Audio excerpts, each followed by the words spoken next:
జగిత్యాల జిల్లా మల్లాపూర్ మండలం శివారు ప్రాంతంలో స్కూల్ పిల్లల ఆటో బోల్తపడింది. 15 మంది విద్యార్థులతో నల్గొండ నుంచి మల్లాపూర్ వస్తున్న వాహనం అదుపు తప్పి ప్రమాదానికి గురైంది. ఈ ప్రమాదంలో పలువురు చిన్నారులు గాయపడ్డారు.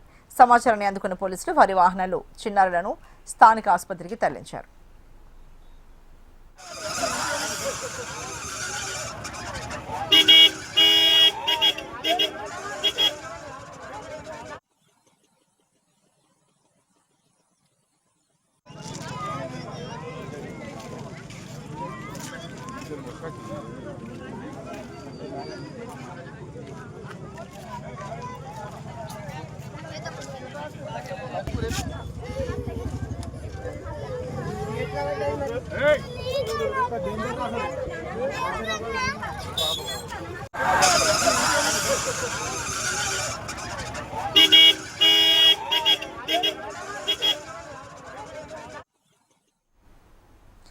మరి మనం చూస్తున్న దృశ్యాలు జగిత్యాల జిల్లా మల్లాపూర్ మండలం శివారు ప్రాంతంలో స్కూల్ పిల్లల ఆటో బోల్తపడిన దృశ్యాలు చూస్తున్నాం. అక్కడ గాయపడ్డ చిన్నారులు కనిపిస్తున్నారు. బోల్తపడిన ఆటో కూడా కనిపిస్తోంది.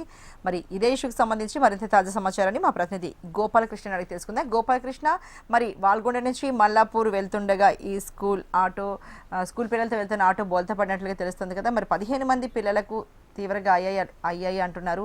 వాళ్ళకి ఎలాంటి చికిత్స లభిస్తోంది? అలాగే ఈ ప్రమాదానికి గల కారణాలు ఏంటి గోపాలకృష్ణ?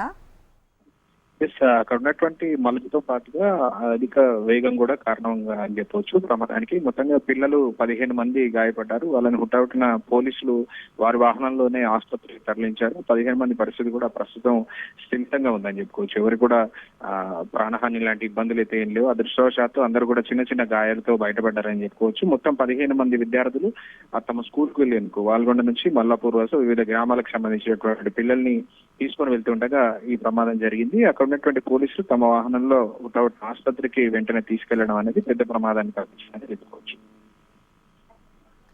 గోపాలకృష్ణ, మరి పిల్లలకైతే ఎలాంటి వైద్య సౌకర్యాలు లభిస్తున్నాయి? అంటే వాళ్ళకి సరైన చికిత్స అందుతోందా? ఎందుకంటే కొంతమంది పిల్లల పరిస్థితి చాలా తీవ్ర గాయాలు అయ్యాయని తెలుస్తుంది కదా.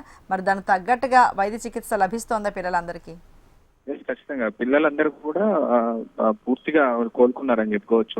అందరికి కూడా గాయాలు చిన్న చిన్న గాయాలతో బయటపడ్డారని చెప్పుకోవచ్చు. నిజానికి బోల్తా పడినటువంటి వేగం కావచ్చు, అక్కడ ఉన్నటువంటి వేగం కావచ్చు, అక్కడ ఉన్నటువంటి స్థలం కావచ్చు చాలా ప్రమాదకరంగా ఉన్న పరిస్థితులే. కానీ అదృష్టవశాత్తు పిల్లలందరూ కూడా చిన్న గాయాలతో బయటపడ్డారు. దాంతో పాటుగా వెంటనే పోలీసులు సకాలంలో స్పందించడం, ఆసుపత్రికి తీసుకెళ్లడం, ప్రథమ చికిత్స వెంటనే అందడంతో పిల్లలకు పెద్దగా ఇబ్బంది లేకుండానే ప్రాణాలతో బయటపడ్డారని చెప్పుకోవచ్చు. అదృష్టవశాత్తు ఎవరికి కూడా అత్యంత భారీ గాయాలైతే ఏం కాలేదు.